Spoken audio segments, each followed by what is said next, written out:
Ever wonder what a 7-time Formula One world champion can teach us about, well, life? Today, we're getting behind the helmet of Sir Lewis Hamilton to unpack 3 incredibly powerful words that don't just define his career, but give us a roadmap for resilience. And this quote right here from Lewis himself, it just sets the stage perfectly. It gets right to the very heart of what we're talking about today, that incredible challenge and the unbelievable power of just keeping going. So let's get one thing straight. We're not just looking at Hamilton the driver. We're looking at Hamilton the teacher. His life story is literally a masterclass in how to face down the toughest challenges you can imagine. Okay, so here's how we're going to break this down. We're framing his entire journey from a kid who felt like he didn't fit in to a global icon around 3 key words. Those words are adversity, perseverance, and representation. All right, let's dive right into our first word, adversity. And man, if you want a case study in what it means to face it head on, you got to look at Hamilton's early life. So what are we even talking about when we say adversity? What does it actually mean? Well, it's that state of hardship, of real difficulty. And for Lewis, this wasn't from abstract idea. It started way, way young. For a young Lewis, school wasn't a safe haven. It was the complete opposite, a place of constant adversity. Think about it. He was bullied starting at age 6. He was one of only 3 kids of color in his whole school. He talks about being thrown around by bigger kids, always being the last one picked for teams, and having to endure racist slurs. He just felt like he did not belong. Just let that sink in for a second. The weight of those words. Not just tough, traumatizing. And the toughest part? He often went through this completely alone, hiding it from his parents, because he didn't want his dad to think he was weak. So that's the big question, right? How in the world do you come back from something that profound? Well, the answer lies in our second word for today, perseverance.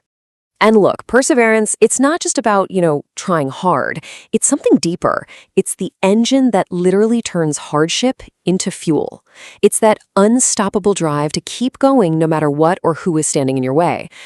And you've got to understand, this wasn't just Lewis pushing by himself. Not at all.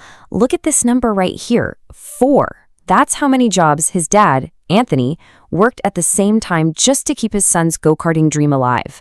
This was a family mission built on absolutely incredible sacrifice. And this right here, this is what's so profound about perseverance. You have this huge contrast. On one side, you've got what we all see, 7-time champ, greatest of all time. But on the other side, that's his reality. Days where he feels he's not good enough, the fear of failure, constant internal battles. Perseverance isn't a trophy you win once. It's a choice you have to make every single day.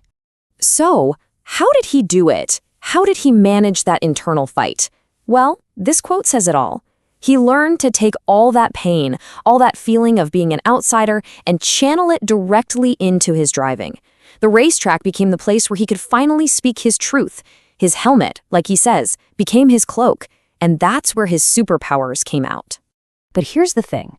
Winning all those championships, that wasn't the end of the story, not even close. After he reached the absolute pinnacle of his sport, his mission changed. It got bigger.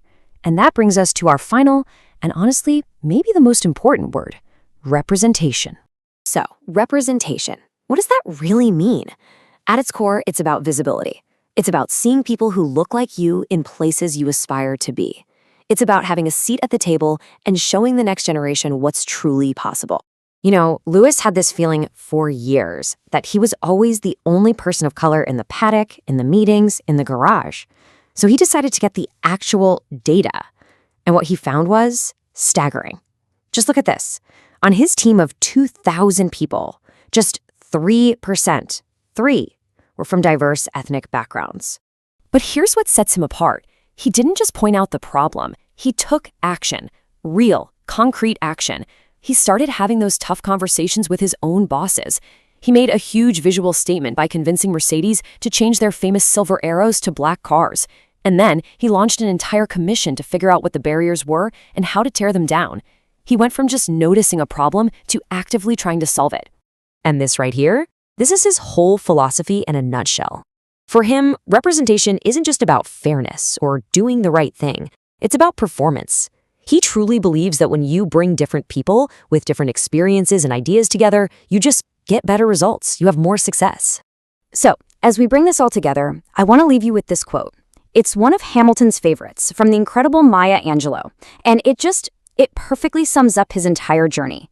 It's about the power he had to fight to find in himself, and the power he's now dedicated to helping others find in themselves. So you look at this whole story, this journey through adversity, powered by perseverance, leading to a mission of representation. It really leaves us with one powerful question to ask ourselves. We all have our own challenges, right? So the question is, what bigger purpose are those challenges preparing us for? Hello, it's Rod's friend here, Gino from Real Everyday English. Sorry for interrupting your video. I just want to make a quick recommendation that you subscribe to Rodrigo's channel. He's an amazing guy, he's so humble, he's so dedicated, and he creates absolutely fantastic content. See you people soon. Bye-bye. God bless.